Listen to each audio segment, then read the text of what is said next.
People travel the world chasing beauty and adventure, but some destinations hide danger behind their charm. These are real places you can reach and explore, yet each one of them holds a risk that most people never see coming. From deadly natural forces to landscapes that you can fall into, here's 20 places that you can visit, but you probably shouldn't. Number 20. Surtsey Island in Iceland. Alright, this island suddenly formed from a volcanic eruption in 1963. Surtsey Island is one of the youngest pieces of land on the planet, and it's one of the few places in the world where almost no one is allowed to visit it. It's about 32 kilometers off Iceland's southern coast, created when lava had met the cold seawater and solidified into a barren landscape. Today, it's a natural laboratory for studying how ecosystems develop without human interference. This island is strictly protected by Icelandic law, and only a handful of people with government permits can even land there each year. Even those people are forbidden from bringing anything like seeds, soil, or food that could introduce any foreign species. Helicopters have to land on designated spots, and all the waste is taken back to the mainland. Because of these protections, Surtsey has become one of the world's most valuable case studies in natural colonization. Researchers have recorded over 60 plant species and hundreds of invertebrates now living there. Seabirds like puffins and fulmars nest on the cliffs, and they help fertilize the soil with guano. And the island continues to erode. It loses roughly a meter of height each year to the North Atlantic. But for now, it's a rare glimpse into the earliest stages of life on this kind of new land. For us ordinary people, however, visiting Surtsey is off-limits. Unauthorized landings will lead to steep fines, and even sightseeing boats are required to stay a respectful distance away. It's one of those places where you could technically reach it, but you really shouldn't unless you're there to preserve what makes it unique, untouched, isolated, and purely natural. Number 19. Mount Mihara, Japan. About 100 kilometers south of Tokyo on Izu-Oshima Island is Mount Mihara. This is an active volcano that tourists can visit, but few would want to linger near it. The volcano goes up to about 758 meters above sea level, and it last erupted in 1990. It sent lava flows close to the coast, and it forced thousands to evacuate. Its most infamous eruption, though, came in 1986 when it spewed fountains of lava hundreds of meters up. Although the eruption caused no deaths, it blanketed nearby villages in ash and drew international attention. But the mountain's reputation doesn't come only from geology. It's got a tragic human history. In the 1930s, Mount Mihara became a notorious site for suicides after a young woman's story spread across Japan. She reportedly jumped into its crater out of heartbreak, and within a year, hundreds followed. The government did eventually build fences and increase security here to prevent more deaths, and that part of its past is rarely publicized today, but it's part of what gives the mountain an eerie legacy. Visitors can still hike to the summit, and there's even a well-maintained trail there leading directly to the edge of the crater. The views of the Pacific here and the Tokyo skyline are breathtaking on clear days. Yet standing on the rim of a live volcano with visible steam vents and the faint smell of sulfur is a reminder of how unstable the ground beneath your feet really is. While the Japanese Meteorological Society closely monitors this volcano, it is unpredictable. It could awaken again with little warning, and evacuation routes on the small island are limited. Yeah, it's open to hikers, but it's a place that demands deep respect, and one where visiting feels less like an adventure and more like tempting fate. Number 18. The Runit Dome in the Marshall Islands. Deep in the Pacific Ocean sits a small, quiet island with one of the most toxic legacies on Earth. Runit Island is part of Enewetak Atoll in the Marshall Islands. It was once the site of the U.S. nuclear testing during the Cold War. Between 1948 and 58, the United States detonated 43 nuclear devices around this area, vaporizing entire islands and leaving behind an enormous amount of radioactive debris. In the late 1970s, the U.S. military returned to clean up the site. Workers, often without proper protection, collected contaminated soil and debris from across the atoll and dumped it into a massive crater left by one of the blasts. To seal it, they poured 358 concrete panels over the pit, creating what is now called the Runit Dome, or simply the tomb. It measures about 115 meters across and about 8 meters high, and beneath it lies roughly 73,000 cubic meters of radioactive waste, including plutonium-contaminated soil and even fragments of atomic bomb test material. Now, what makes the Runit Dome so unsettling is that it's deteriorating. The concrete cover has begun to crack from decades of exposure to tropical heat, salt water, and storms. The groundwater below the dome was never lined or sealed, meaning that seawater moves freely in and out of the crater, potentially carrying radioactive material. The Marshallese government has repeatedly expressed concern that rising sea levels could one day flood the structure entirely. The U.S. government maintains that the dome is stable and the ocean around it already contains higher levels of background radiation from global fallout than the dome itself could release. Still, though, independent experts have found elevated plutonium levels in the nearby sediments. Now, technically, you could travel to Enewetak Atoll with special permission, but Runit Island is off limits. The local population, around 800 people, resettled after the cleanup. They live on nearby islands, but they avoid Runit completely. There's no tours, no visitors, and no protective barriers beyond a few warning signs. Standing on top of this dome wouldn't immediately kill you, but doing so is strictly prohibited for good reason. It shows you that the damage from nuclear testing really never truly goes away. Number 17. The Boiling River of Peru. In the Peruvian Amazon, within the Mayantiacu thermal region, there's a river that looks like any other until you touch it. It's known to locals as Xenetimpixca, meaning boiled with the heat of the sun. This 6-kilometer river flows at temperatures between 45 and 95 degrees Celsius. That's 113 to 203 degrees Fahrenheit. Yeah, in several spots, the water is literally boiling. Now, scientists long dismissed reports of boiling river as a myth, but in 2011, a Peruvian geoscientist named Andres Ruzo confirmed its existence. Now, unlike other geothermal rivers near volcanic areas, Xenetimpixca is far from any active volcano. This extreme heat is believed to come from deep geothermal circulation. The ecosystem here is beautiful, but it's also deadly. Small animals that fall into the water die almost instantly. The temperature gradient is so steep that a single step could separate survivable water from scalding heat. Steam is constantly rising above the jungle canopy, and the smell of sulfur lingers in the humid air. Local indigenous communities have long considered the river sacred and use its surroundings for traditional medicine, but they also treat it with deep caution. The region, though, is accessible through a combination of road travel, river navigation, and hiking through the rainforest, making it a journey that few will ever undertake. And even then, visiting requires permission from local guides, as it sits on privately protected land. For scientists, it's a geological mystery worth studying. For everyone else, it's a reminder of how raw and unpredictable nature can be. It's a river you can visit, but one where one careless step could be your last. Number 16. Oymyakon, Russia. Deep in the Sakha Republic of northeastern Siberia, Oymyakon is often called the coldest permanently inhabited place on the planet.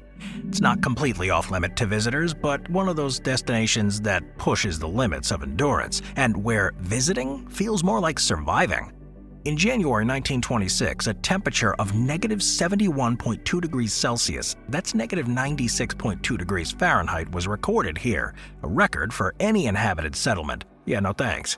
Even today, winter temperatures will sit below negative 50 Celsius for weeks at a time. At those levels, vehicles have to be kept running constantly to avoid freezing solid, and metal can shatter if it's struck too hard. Locals here wear fur boots and multiple layers of wool, but even then, prolonged exposure outdoors will lead to frostbite within minutes. Now, the town has around 500 people who live in wooden houses. They're heated by coal and wood stoves. Most work in reindeer herding, fishing, or small-scale animal husbandry. There's no central heating systems here or modern plumbing. Pipes would freeze almost instantly, so outhouses are standard and water is carried in by hand. Oymyakon is nearly 900 kilometers from Yakutsk, the nearest major city, and the only road connecting the two is known as the Road of Bones. It was built by Gulag prisoners during Stalin's regime.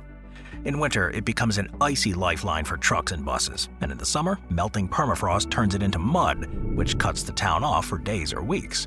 But despite the conditions, some travelers make the journey to the site to see what life is like at negative 70 degrees Celsius. Local guides offer short tours, but visitors have to come fully equipped with Arctic-grade gear. There is also the psychological weight of the endless darkness here. Omiakan experiences only a few hours of dim twilight during midwinter. This town is extraordinary, but its environment is punishing. For anyone not adapted to these kinds of extremes, Omiakan is a place that you can technically visit, but one where you wouldn't last very long. Number 15. Kolmanskap, Namibia. Right on the edge of the Namib Desert, just a few kilometers inland from the coastal town of Luderitz, lies Kolmanskap, once one of the richest diamond towns in Africa, now a ghostly ruin swallowed by sand. Visiting is allowed, but it's a haunting experience and it feels like stepping into a dream, and a warning about how fast nature can reclaim what people abandon. Kolmanskap was founded in 1908 after a railway worker named Zacharias Luwala discovered a diamond in the desert sand. German colonists rushed in, and within a few years the settlement had electricity, an ice factory, a bowling alley, a hospital, and even a theater. For a time, it was one of the wealthiest communities in the region. Diamonds were so abundant here that people reportedly found them at night by crawling in the moonlight. But that prosperity didn't last. After World War I, the diamond yield dropped, and richer deposits were discovered farther south.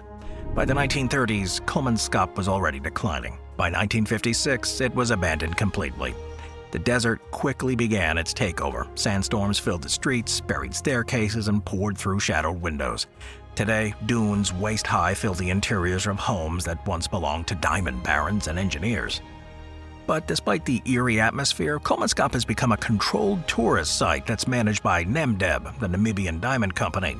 Visitors need permits and access is limited to guided tours during specific hours to prevent vandalism and damage. The area is still part of a restricted diamond zone, meaning unauthorized exploration outside the designated areas can result in fines or arrest. Kolmanskap shows us how human ambition can rise, collapse, and disappear into the sand within a single lifetime. It's accessible and well documented, but its remote setting, the desert heat, it makes it one of those places where visiting it feels both extraordinary and kind of wrong. It's like trespassing on the past. Number 14. Lake Karachay, Russia.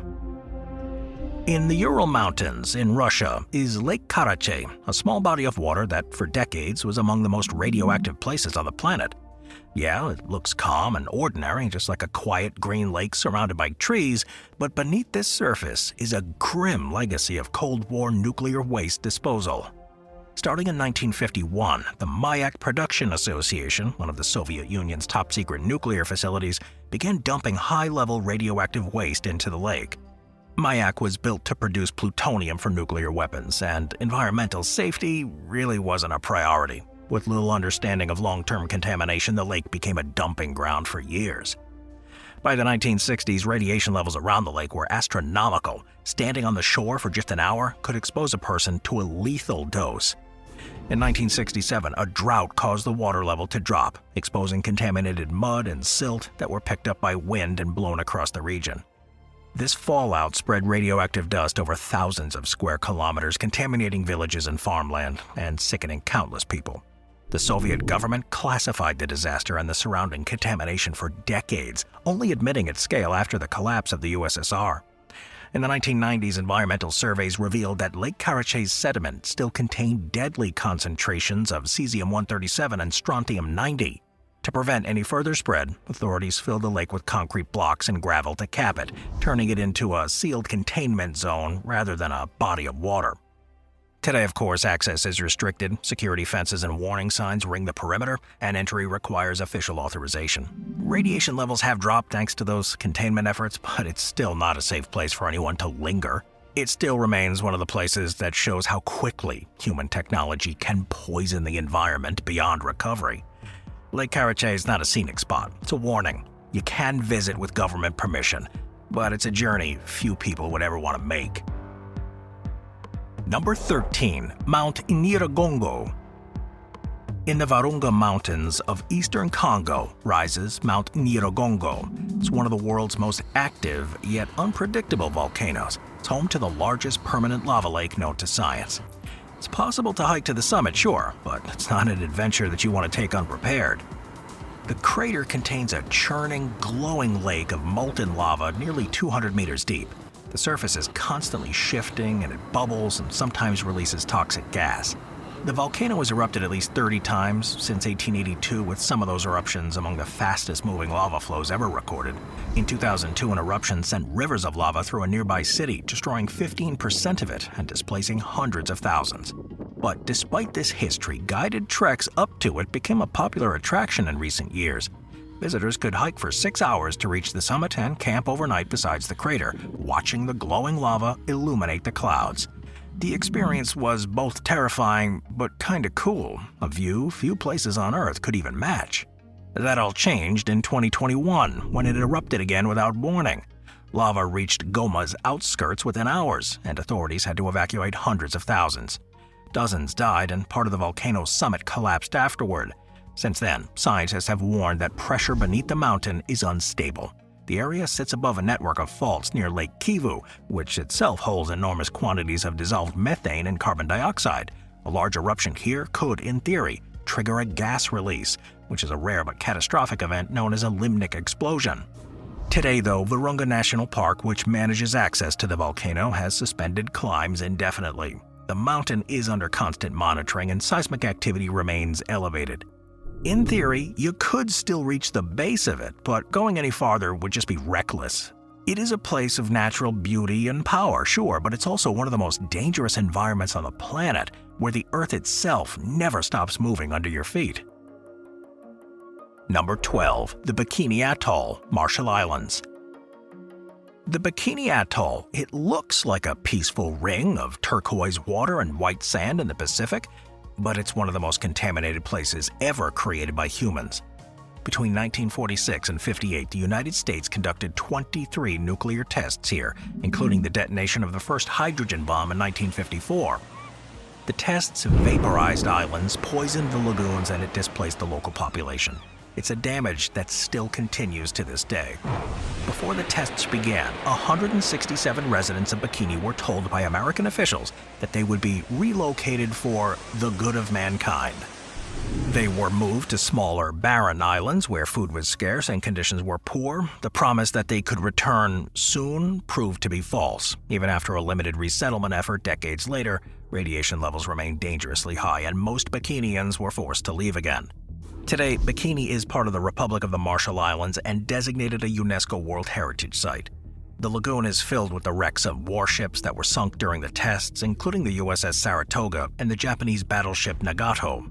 These kinds of ghostly relics make the site one of the most famous underwater graveyards in the world. Still though, reaching Bikini requires special arrangements, government clearance, and a long journey from the Marshall Islands capital. There are no permanent facilities, no hotels, and no regular transport.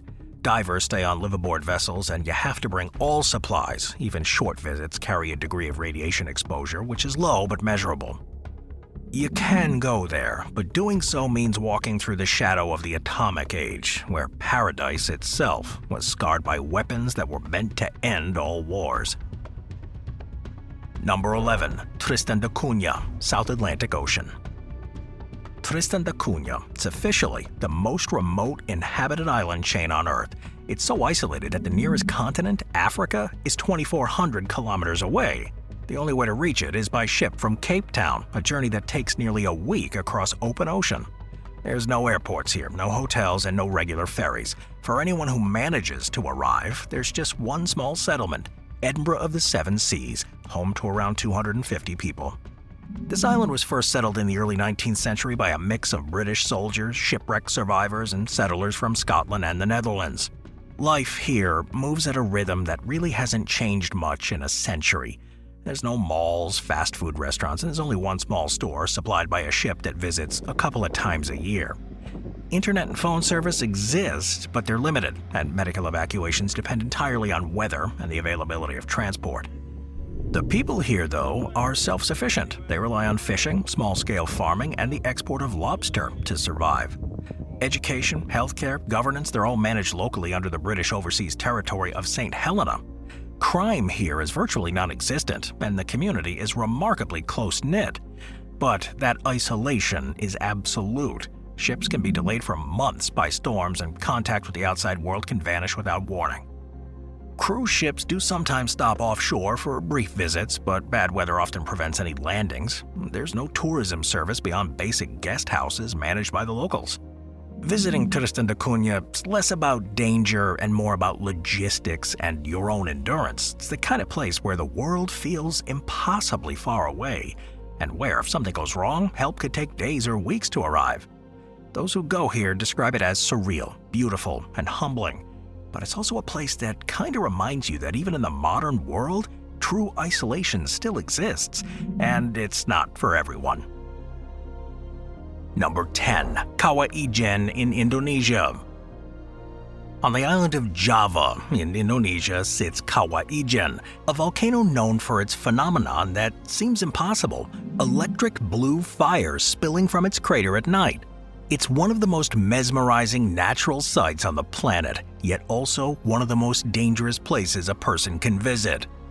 The blue fire really isn't lava, it's burning sulfuric gas. Deep within the crater, molten sulfur seeps from vents at temperatures that exceed 1100 Fahrenheit. When exposed to oxygen, the gas will ignite, which creates these bright blue flames that can rise several meters. At night, the glow lights up the landscape, making it look like something from another planet. Now, Kawah Ijen is also home to one of the largest highly acidic crater lakes. Its milky turquoise color comes from dissolved metals and a pH near 0 that's comparable to battery acid. The lake is constantly emitting sulfur dioxide, which mixes with the air and water to form toxic clouds. Breathing this gas will cause burning in your throat and eyes, and prolonged exposure can be lethal without protection. Despite all the danger, though, local miners work inside the crater every day. They extract solid sulfur by hand, hacking away at yellow chunks from the cooled deposits and carrying loads of up to 150 pounds on their shoulders. Most of these guys do it without masks or safety gear for wages of just a few bucks a day. The air they breathe contains sulfur dioxide levels way beyond safe limits, and many miners suffer chronic respiratory illness. Tourists are allowed to visit here, and guided treks up the volcano have become common. Hikers usually start early in the morning to watch the flames before sunrise, equipped with gas masks, of course, provided by local guides. But the conditions here can change instantly. Sudden wind can blow toxic fumes directly onto the trail. Every few years, accidents happen when visitors underestimate the environment. The beauty of Kawah Ijen is undeniable. The colors, the sounds, and surreal fire are unlike anything else on Earth. But also, it's a place where the boundary between our wonder and danger is razor thin. Standing there too long or without proper protection means breathing poison in one of the most extraordinary yet hostile places imaginable.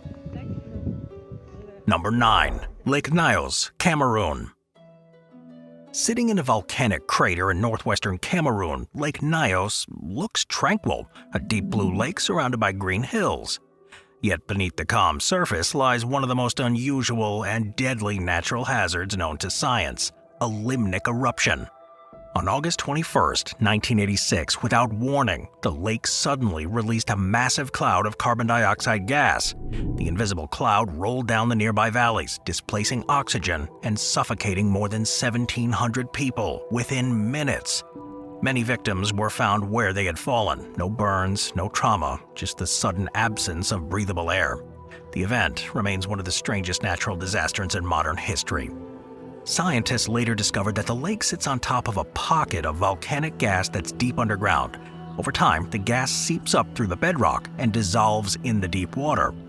When conditions change, like a landslide or a temperature shift, the gas can suddenly erupt from solution, like shaking a bottle of soda and opening it all at once. The dense CO2 cloud then hugs the ground and flows outward, silently replacing the oxygen over a huge area.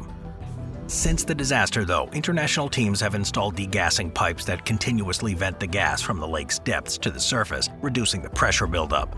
These pipes have made another eruption less likely, but the system still requires constant monitoring. But standing by the lake today, it's hard to imagine the horror that once unfolded here.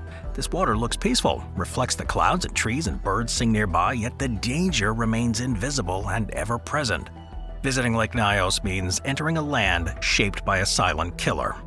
A place that appears calm, but carries a reminder that even the most beautiful natural settings can turn deadly without warning. Number 8. Lake Kivu, Rwanda. Sitting on the border between Rwanda and the Democratic Republic of the Congo, Lake Kivu is one of Africa's Great Lakes. It's also one of its most dangerous. Now, at first glance, it looks completely normal: palm-fringed shores, calm blue water, and fishermen paddling dugout canoes at sunrise. But beneath the surface is something invisible and terrifying: a massive reservoir of carbon dioxide and methane gas that could, under the wrong conditions, erupt and kill millions. Kivu sits in the Albertine Rift. This is part of the East African Rift system, where volcanic activity has continuously fed gas from deep within the earth into the lake's bottom layers. Over thousands of years, these gases have dissolved into the cold, pressurized water, so much so that scientists estimate the lake holds around 300 cubic kilometers of carbon dioxide and 60 cubic kilometers of methane. Now, this setup is eerily similar to Lake Nyos in Cameroon, which suddenly released a deadly CO2 cloud. But Kivu is way larger. It's nearly 2,000 times as big, and its shores are home to more than 2 million people. If a similar limnic eruption ever happened here, the results would be catastrophic. A trigger like a volcanic eruption, a landslide, or an earthquake could disturb the deep layers, releasing the trapped gases in a violent rolling cloud. To prevent all that, Rwanda has begun extracting methane from the lake for electricity generation. The Kivu Watt project, launched in 2015, uses large floating platforms to pump the gas-rich water from the deep layers to the surface and separate out the methane for power while safely venting the smaller amounts of CO2. Still though, the lake is dangerous. Monitoring equipment constantly tracks pressure levels and gas concentrations, and the 2002 eruption of nearby Mount Nyiragongo caused tremors felt across this area, which shows just how close the natural instability is. Tourists can visit the towns here on the lake's edge, both popular with locals for their beaches and scenic views, but few people realize the scale of the threat below them. Swimming and boating are safe in the upper layers, but deep diving is prohibited due to the toxic gas. Lake Kivu may appear calm, but it is a giant under pressure. It's quietly holding one of the most volatile natural time bombs on the planet. Number 7. Mount Merapi, Indonesia. Alright, back over to the island of Java, Mount Merapi. It's one of the most active and closely monitored volcanoes. Its name means Mountain of Fire in Javanese, and the title is well earned. Merapi erupts on an average of every few years, often with little warning. It is possible to visit Merapi, but it's a place where beauty and danger do exist side by side, and one miscalculation could prove fatal. Merapi rises to about 9,600 feet, and it sits near a town of Yogyakarta, a city of more than 400,000 people. The region's soil is incredibly rich. It's nourished by centuries of volcanic ash, which explains why people continue to live and farm so close. But the same geology that sustains life near here also threatens it. The eruptions are often explosive, producing fast-moving pyroclastic flows. These are clouds of hot gas and ash and rock that can reach speeds of over 100 kilometers an hour. One of the most devastating eruptions happened in 2010. The volcano blasted columns of ash 5 kilometers into the sky, forcing more than 300,000 people to evacuate. The pyroclastic flows wiped out entire villages, and nearly 400 people were killed. Even in the quieter years, though, Merapi is really never truly still. Seismic activity continues beneath the mountain, and scientists from Indonesia's volcanology agency monitor it around the clock. Climbing to the summit is possible, but it's risky and only allowed when seismic conditions are stable. The final ascent crosses loose volcanic rock where sudden gas emissions could disorient hikers. Guides insist on starting before dawn to avoid the heat, and every group has to register with local authorities. Even then, though, conditions can change without warning. An unexpected tremor, a small eruption, or even a shift in the wind carrying ash and gas downslope. For locals, the volcano is part of life itself. It's a source of destruction and renewal. But for outsiders, it's a destination that offers unforgettable views and a sobering sense of the Earth's raw power. You can go there, but you'll never forget that you're standing on one of the planet's most dangerous volcanoes. It's alive and restless beneath your feet. Number 6. The Tsingy de Bemaraha, Madagascar. In western Madagascar, it's one of the strangest and most treacherous lands on Earth, the Tsingy de Bemaraha. From a distance, it looks like a forest made of stone, thousands of razor-sharp limestone spires jutting up into the sky, forming a maze so dense and dangerous, only the most careful travelers ever dare to cross it. The word Singi comes from the Malagasy phrase meaning the place where one cannot walk barefoot, and it's not an exaggeration. This massive formation covers about 600 square kilometers. Rain and groundwater have gradually dissolved the limestone bedrock, which carves these deep crevices and narrow canyons. The result is a labyrinth of vertical rock blades. Some of these are over 100 meters high, separated by chasms just wide enough for a person to slip through. In many areas, the rock are as sharp as knives. One fall will slice through your skin or climbing gear. Despite all the hostility, though, it does support a unique ecosystem. The isolated pinnacles and hidden valleys down there create these microhabitats that shelter hundreds of species found nowhere else on the planet. Only a few areas are open to visitors, mainly within the national park, which is a UNESCO World Heritage Site. The Big Singi Circuit, one of the park's most famous routes, includes suspended walkways and fixed cables drilled into the rock, allowing travelers to cross above the spires. But even with safety gear, it is physically demanding and requires your complete attention. And while it is technically possible to visit here, it's not a trip for a casual tourist. The sharp rocks can shred your clothes, and the midday heat, often above 100 degrees Fahrenheit, reflects off the gray stone, which amplifies the temperature. There's limited water here, no phone signal, and no medical assistance for miles, and the terrain itself is designed to reject the human presence. But it's also a reminder that not every part of the Earth was meant to be walked on. It's a place that allows entry only to those willing to respect its hostility. It's like a natural fortress. It's largely unyielding to time and human curiosity.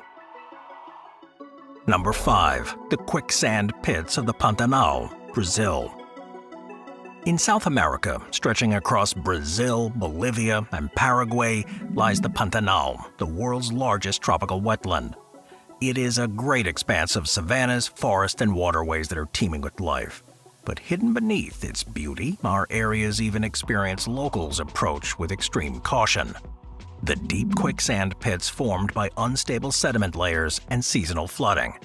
These aren't the fictional movie traps that swallow people whole. They are real, unpredictable, and capable of trapping or suffocating anyone unlucky enough to step in. The Pantanal covers over 70,000 square miles. Most of it is flat and seasonally flooded. During the wet season, rivers overflow and saturate the soil, creating invisible pockets of soft, semi-liquid sand along the riverbanks. Beneath it lies a slurry of fine silt and water that behaves like a liquid under pressure. Step on it and you can sink to your knees or deeper before realizing what's even happening. The danger is the greatest in remote areas where few people travel. These quicksand basins form naturally where sediment-rich water slows and deposits fine particles. Now, the problem isn't so much drowning as exhaustion or exposure. Once you're trapped, it's extremely difficult to pull free without help. The suction effect increases with every movement, and panicking only makes things worse. Even wildlife occasionally falls victim. Cattle, capybaras, and jaguars have been found stuck or mired in these pits. Ecologists have to move carefully through here using poles to test the ground and traveling only with local guides who know the terrain. And of course, the same advice applies to tourists. Guided tours stay along established paths and elevated walkways. But despite the risks, it's a remarkable ecosystem here. It's home to one of the densest populations of wildlife in the Americas: jaguars, giant otters, anacondas, and over 500 species of birds. It is a natural wonder, but it demands your respect. The ground itself can just betray you. What looks like firm sand can, in seconds, turn into a trap that grips you tighter with every struggle. It's a place where you can wander into danger without even realizing it. It's a landscape as deceptive as it is beautiful. One you can visit, but one that quietly reminds you that nature always decides the rules. Number 4. The Ijen Mine Sulfur Fields in Indonesia. At first light, the Ijen Volcanic Complex in East Java looks almost peaceful. Mist drifts across the pale cliffs, miners move like silhouettes along the rim, and the turquoise waters of the crater lake reflect the rising sun. But step closer, and the illusion breaks. The air burns your throat. A bitter yellow smoke rolls up from the vents in the ground. Men with damp cloths pressed to their faces disappear into clouds of sulfur dioxide so thick that breathing feels like swallowing acid. The Ijen crater is part of a chain that contains the world's largest high-temperature sulfur mine, still worked entirely by hand. Roughly 1,000 men earn their living here, descending 200 meters into the crater each day to collect solid sulfur. This sulfur condenses around ceramic pipes that are driven into fumaroles. These pipes channel gases that emit from the magma chamber at more than 600 degrees Celsius. When the gas cools, they deposit bright yellow sulfur, which miners crack loose with iron bars and carry back up in baskets balanced across their shoulders. Each load weighs about 60 to 80 kilograms, almost 150 pounds. The climb from the crater floor to the rim takes nearly an hour.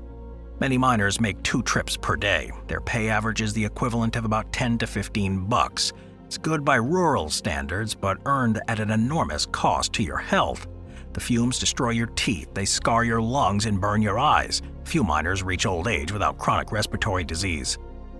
The government has tried to balance economic benefit and safety. Still though, accidents happen. Sudden changes in wind can engulf a group in choking smoke, and even short exposure can cause severe coughing or chemical burns.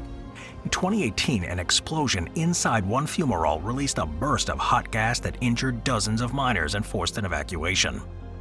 Yet, for the miners, leaving here isn't an option. The work provides steady income in an area where employment is scarce. Some families have mined sulfur here for 3 generations, and tourists often buy their carvings, small figurines molded from cooled sulfur, and pose for photos to create a strange coexistence of hardship and spectacle. Every step down one of these trails brings you closer to air that can kill small animals in seconds. It's possible to go there, sure, to watch men wrestle blocks of bright yellow stone from a living volcano, but few leave without the uneasy sense that they've witnessed human endurance that's been pushed to its limit. Number 3. The Oklo Natural Nuclear Reactor in Gabon. In the equatorial forests of Gabon in western Central Africa, there's an unremarkable mining site that once changed how scientists understood the planet. On the surface, it looks ordinary. It's overgrown, it's got earthworks, rusting fences, and the remnants of uranium pits. But buried in that soil lies one of the strangest and most dangerous places, a set of natural nuclear reactors that ran on their own nearly 2 billion years ago. Now, the Oklo region doesn't appear threatening. It's quiet, it's humid, it's filled with the sounds of insects, yet scientifically speaking, it's a place that once generated nuclear fission naturally, long before humans existed. The story begins in 1972. At the time, France had imported uranium from Gabon, which is one of its main suppliers. The uranium came from a mine operated by the French Atomic Energy Commission near Oklo. When routine chemical tests were done on a shipment, scientists noticed something strange. The uranium contained a lower percentage of the isotope uranium-235 than any natural sample ever recorded. Normally, uranium mined anywhere on Earth contains about 0.72% of U-235. The Oklo ore measured only 0.717. Now that difference might seem trivial, but to nuclear scientists, it was enormous. Too large to be explained by an error and too small to result from industrial processing.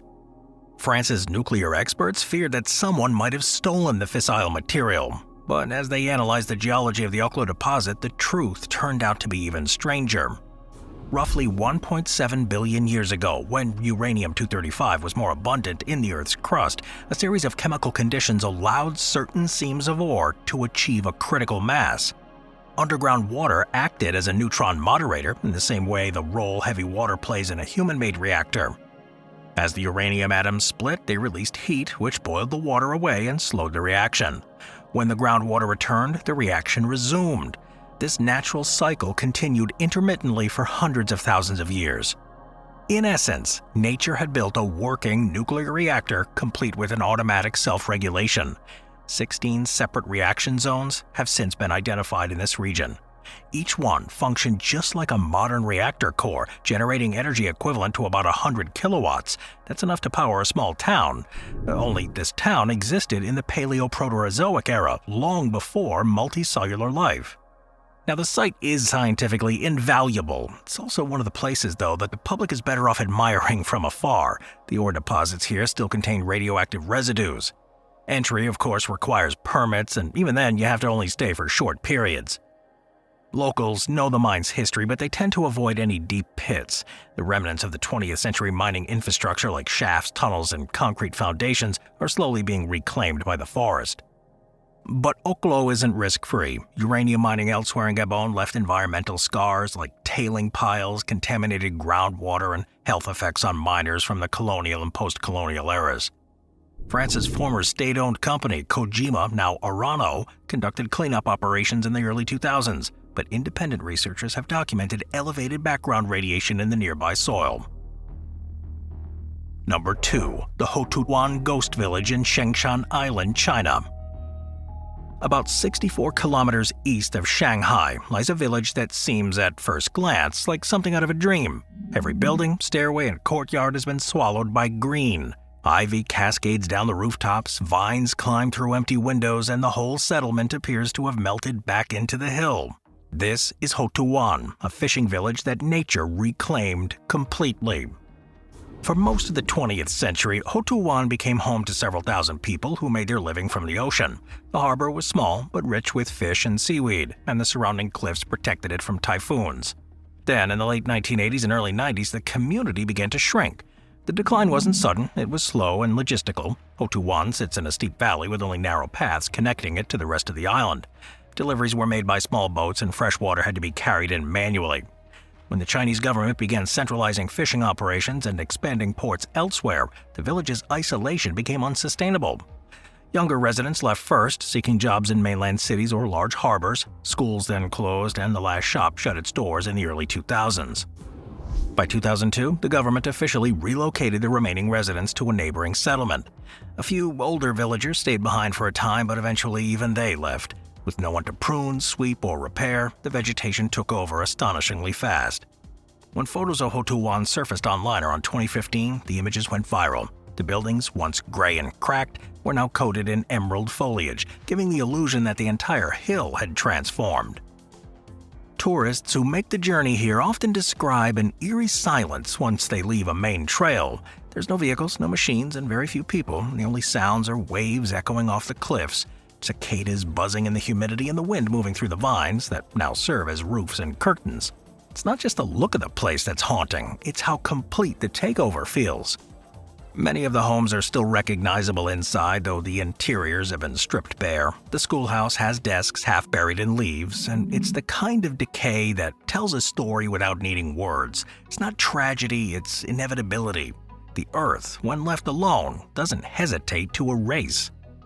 Safety warnings posted around are serious. The vegetation hides some sudden drops and the terrain becomes slick with rain. Stepping off the path can lead into pits that are filled with vines and snakes that use the abandoned walls as shelter. Visitors are told to carry water, wear sturdy shoes, and turn back before sunset. After dark, the paths vanish into the shadows. In less than 20 years, native plants and invasive vines have created a self-sustaining ecosystem that now shelters birds, insects, and mammals. Botanists note that the vegetation here has adapted rapidly, which created unique microhabitats around the walls and rooftops where humidity remains trapped longer than in open forest.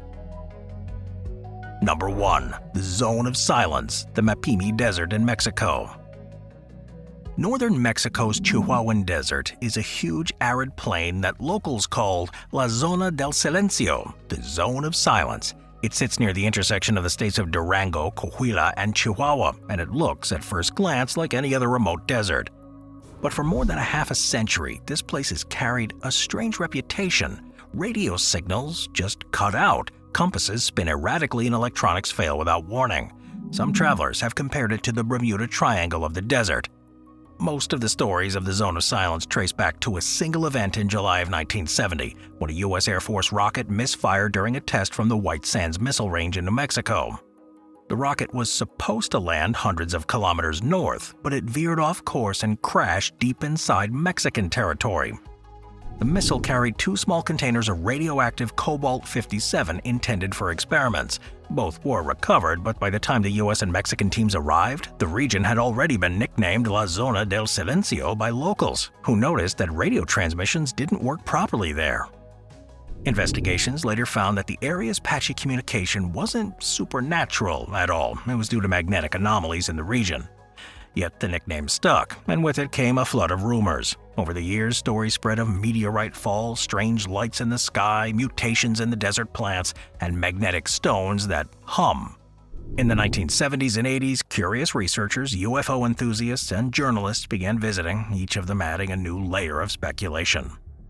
Daytime temperatures here can exceed 113 Fahrenheit, while nights plummet close to freezing. The nearest settlement, Ceballos, lies about more than 50 kilometers away, and beyond it there's no paved roads, only rough tracks navigable by four-wheel drive. The Mexican government officially designated this area as the Mapimi Biosphere Reserve in 1979, and scientists now study climate resilience, desertification, and biodiversity here. But the myth persists. The lack of noise and the way the radio devices go silent in pockets of terrain give visitors an uncanny sense of detachment. What's real is the isolation. It's one of the most remote inhabited deserts in North America. The few residents who remain live there in small ranches and depend on truck deliveries for supplies. For them, the silence isn't a mystery, it's a way of life. There's no cell coverage, no reliable electricity, and no doctors within hours.